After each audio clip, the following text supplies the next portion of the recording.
Sumber hukum Islam yang muttafaq oleh kelompok 3. Assalamualaikum semuanya. Hari ini kita akan belajar tentang sumber hukum Islam yang muttafaq. Selamat mendengarkan.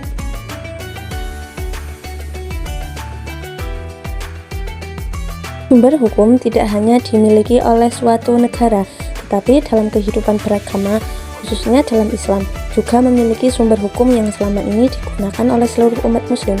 Keberadaan sumber hukum Islam dipergunakan sebagai pedoman ataupun rujukan bagi muslim ketika menjalani kehidupannya di dunia ini.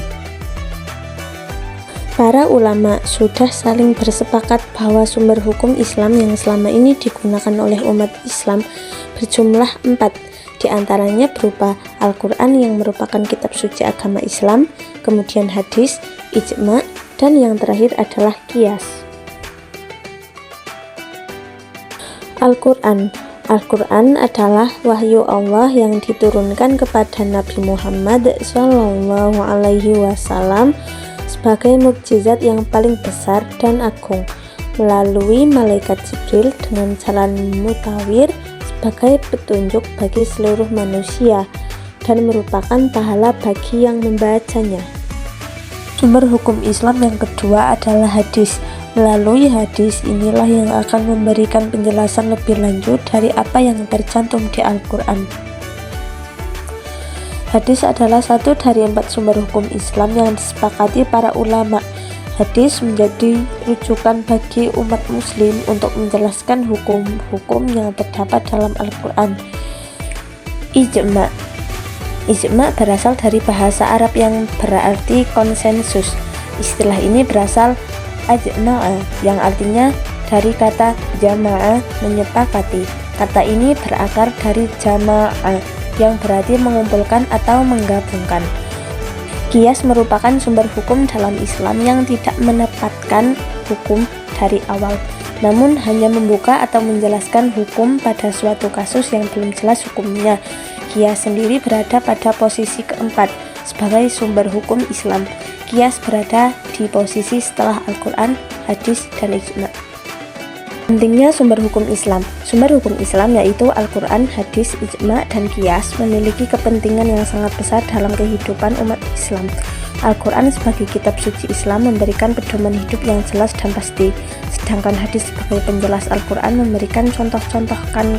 Dengan demikian, sumber hukum Islam ini memberikan pedoman hidup yang komprehensif dan relevan bagi umat Islam, sehingga mereka dapat menjalani kehidupan dengan baik dan benar.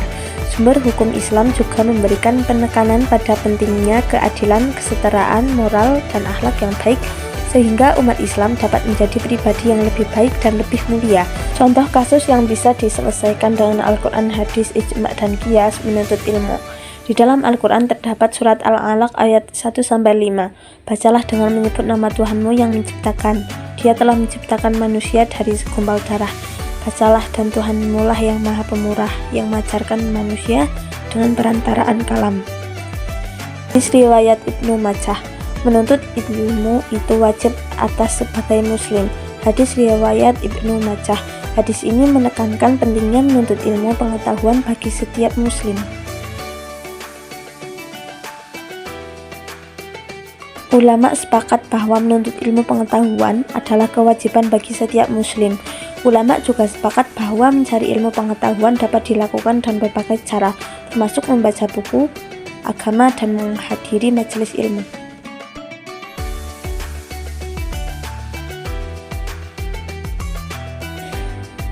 Qiyas dapat digunakan untuk menentukan bahwa seorang muslim dapat menuntut ilmu pengetahuan dengan cara meminjam buku-buku agama dari perpustakaan atau teman dan bisa dengan membeli buku-buku agama.